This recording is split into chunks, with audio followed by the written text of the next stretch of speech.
Class 6, today I am explaining here remaining paragraph of this chapter. So let's start. Activity 4. Take the same balloon which you used in activity 1. आपने एक balloon लेना है, जिस प्रकार आपने activity 1 में balloon लिया था उसी प्रकार आपने एक बैलून लेना है. Blow it to its full size, और इसको क्या करना है, इस बैलून में आपने हवा भरनी है और इतनी हवा भरनी है कि वो उसमें क्या हो, वो बैलून बड़े आकार का हो जाए.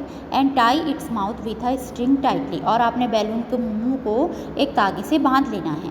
Prick it with the pointed tip of your pencil. Oops it burst. अब आप क्या करेंगे, जब आपने बैलून को फुला लिया, उसके मुंह को आपने तागे से बांध दिया, तो आप उसके फुले हुए भाग को अगर आप पेंसिल की नोक से प्रिक करते हैं, होल करते हैं, तो आपका बैलून क्या हो जाता है, बर्स्ट हो जाता है और फट जाता है. ठीक है, पहले आपके पास कैसा बैलून था, पहले आप, और जब बैलून आपका बर्स्ट हो जाता है, फट जाता है, तो उसमें क्या बन जाता है, उसमें होल बन जाता है, उसका साइज़ क्या हो जाता है, ख़राब हो जाता है. लेकिन आपके पास पहले बैलून कैसा था, जो आपके पास जो पहला बैलून था उसमें कोई होल नहीं था और उसका साइज़ भी क्या था, बिल्कुल अच्छा था. लेकिन जब आपने उसको फुलाया बैलून को और उसके माउथ को स्ट्रिंग मीन्स तार या धागे से बांध दिया और उसके फूले हुए पार्ट को पेंसिल से आपने प्रिक कर दिया, होल कर दिया, तो वो फट जाता है. तो अब उसका, जब वो बैलून फट जाएगा तो उसका साइज़ कैसा हो जाएगा, उसका साइज़ बिल्कुल डिफरेंट साइज़ का हो जाएगा और उसमें क्या हो जाएंगे, उसमें होल हो जाएंगे. बर्स्ट हो जाएगा तो बैलून आपका पूरा फट जाएगा, उसमें होल हो जाएंगे. ओके, तो अब इसमें क्या हुआ, पहले आपका बैलून कैसा था, पहले आपके बैलून का साइज़ बिल्कुल अच्छा था, जब बैलून बर्स्ट हुआ तो उसका साइज़ क्या हो गया, ख़राब हो गया. तो अब इस ख़राब जो बैलून है आपका, उसको आप पहले वाले बैलून में चेंज नहीं कर सकते. वैसी activity 5. Take the same piece of paper which you used in activity 2. जिस प्रकार आपने एक्टिविटी 2 में प्लेन पेपर का यूज़ किया था और उस प्लेन पेपर को आपने फोल्ड करके एरोप्लेन बनाया था.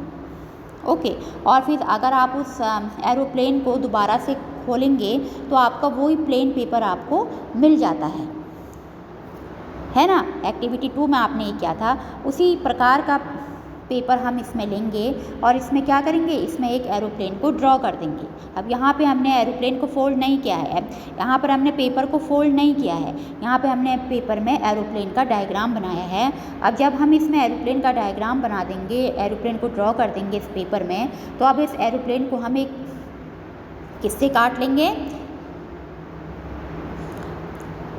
कैंची से काट लेंगे. ओके, अब आपने यहाँ पे देखा कि पेपर में हमने एरोप्लेन बनाया और कैंची से काटकर इसको पेपर से अलग कर दिया. तो क्या आप इस कटे हुए डायग्राम को दोबारा से प्लेन पेपर में कन्वर्ट कर सकते हैं? नहीं, हम इस कटे हुए एरोप्लेन को दोबारा से प्लेन पेपर में कन्वर्ट नहीं कर सकते. अब आपने यहाँ पे क्या देखा, यहाँ पे आपका क्या बन गया, एक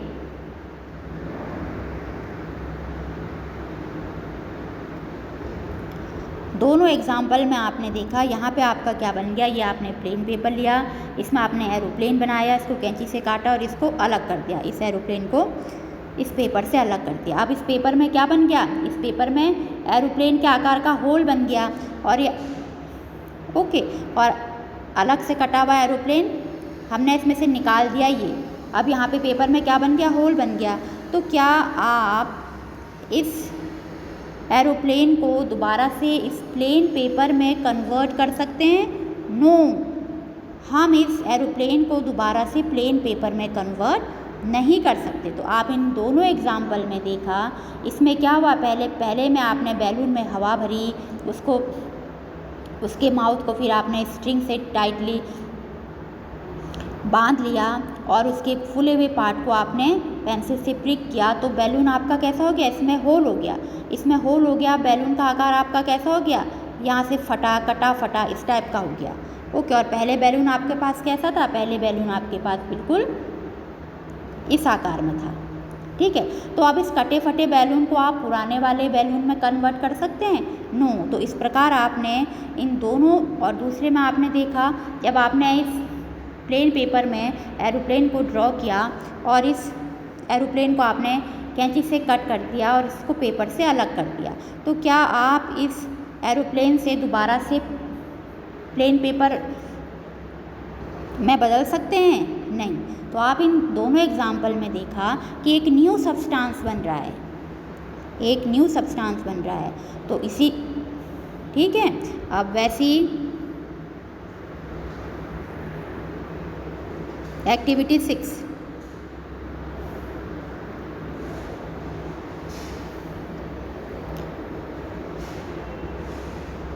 roll out a roti from the ball of dough again and bake it on a tawa। अब आपने क्या करना है?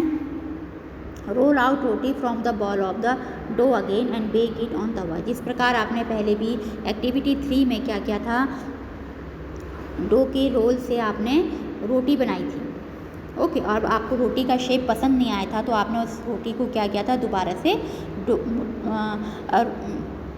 डो के रोल में चेंज कर दिया था। अब यहाँ पे क्या करना है, यहाँ पे आपने क्या करना है, ये डो को छोटी छोटी गोलियाँ बनानी हैं और उसकी रोटी बनानी है और उसको तवे में क्या कर देना है, आपको बेक कर देना है, पका लेना है, ओके। तो आप इस पकी हुई रोटी को दोबारा से डो के रोल में चेंज कर सकते हैं? नो। तो आप यहाँ भी देख रहे हैं कि आपका क्या बन रहा है, एक न्यू सब्सटेंस बन रहा है, और ये न्यू सब्सटेंस पुरानी वाली पोजीशन में चेंज नहीं हो रहा है, ओके। तो इस प्रकार के चेंजेस को इर्रिवर्सिबल चेंजेस कहा जाता है, okay. What is irreversible changes? After this change, substances do not regain their original form. After this change, substances do not regain their original form. Irreversible changes में जो सब्सटेंस होते हैं वो अपनी पुरानी वाली पोजीशन में, पुरानी वाली अवस्था में वापस नहीं आते। And new substance are formed in this change, और इस चेंज में क्या होता है, एक नया पदार्थ बनता है। जैसे आपने एक्टिविटी 4, 5 और 6 में देखा। एक्टिविटी 4 में आपने देखा जब आपने बैलून को फुलाया, उसे प्रिक किया, तो आपका जो बैलून को प्रिक करने के बाद उसमें होल हो गए। अब आप इस होल वाले बैलून को पुराने बिना होल वाले बैलून में कन्वर्ट नहीं कर सकते। तो आपका इसमें क्या बना, एक न्यू सब्सटेंस बना, और इस न्यू सब्सटेंस से आप पुराने वाले सब्सटेंस में इस बैलून को प्राप्त नहीं कर सकते। और आपने 5 वाली एक्टिविटी में देखा, आपने प्लेन पेपर में एरोप्लेन को ड्रॉ किया, उस एरोप्लेन को आपने कैंची से काट दिया और पेपर से अलग कर दिया। अब इस एरोप्लेन को आप दोबारा से प्लेन पेपर में कन्वर्ट नहीं कर सकते, और आपका यहाँ पे नया पदार्थ बना है, एरोप्लेन का डायग्राम आपको मिल गया, और इस एरोप्लेन के डायग्राम को आप दोबारा से प्लेन पेपर में कन्वर्ट नहीं कर सकते। इसलिए इसमें यहाँ पर भी क्या बन रहा है, न्यू सब्सटेंस बन रहा है, नया पदार्थ बन रहा है, नई चीज़ बन रही है। तो ये भी क्या है, और इस नई चीज़ को आप पुराने वाली चीज़ में कन्वर्ट नहीं कर पा रहे हैं। तो इस प्रकार के चेंजेस को इर्रिवर्सिबल चेंजेस कहा जाता है। अब एक्टिविटी 6 में आपने देखा, आपने डो लिया, डो की आपने छोटे छोटे रोल बनाए और उसकी रोटी बनाई। रोटी बनाने के बाद आपने इसमें तवे में बेक किया, तो आपकी रोटी पक गई, ठीक है। और जब आपकी रोटी बन गई, पक गई, तो आप इस रोटी को दोबारा से डो की बॉल में चेंज नहीं कर सकते। और तो इस प्रकार आपकी रोटी क्या हुई, इस प्रकार रोटी न्यू सब्सटेंस है, रोटी आपकी नई चीज़ बन गई। अब इस नई चीज़ को आप पुरानी वाली चीज़ मीन्स डो के रोल में चेंज नहीं कर सकते। तो इस प्रकार के चेंजेस को इर्रिवर्सिबल चेंजेस कहा जाता है। So what is irreversible changes? After this change substance do not regain their original form and new substances are formed in this change. Irreversible changes में जो सब्सटेंस है वो दोबारा से अपनी ओरिजिनल फॉर्म में वापस नहीं आ पाता, and new substance are formed in this change, और इस चेंज में क्या होता है, नया पदार्थ बनता है, okay. For example burning of paper, जब आप पेपर को जलाते हैं, on burning smoke and ashes are produce which can not be reverse to original form.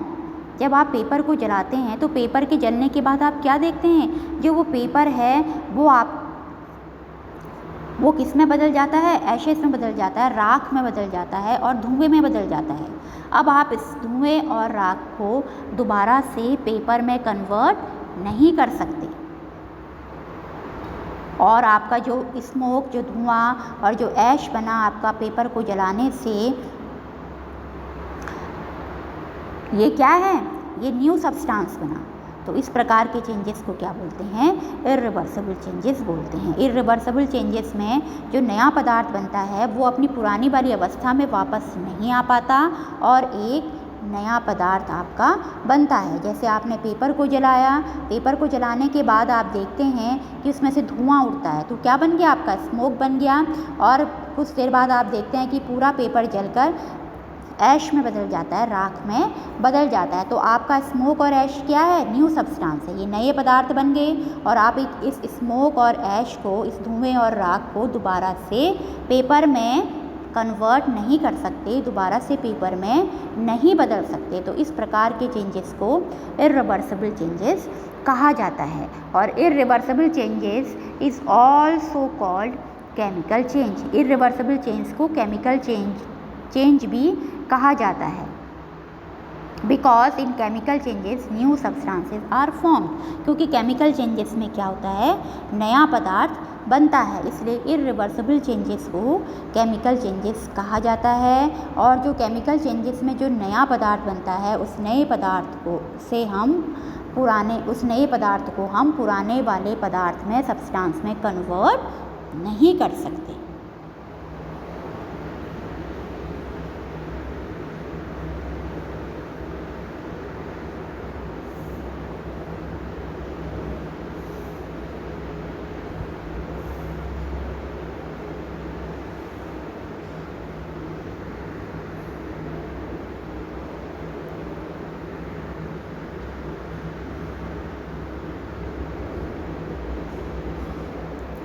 So your first question is, what is irreversible change?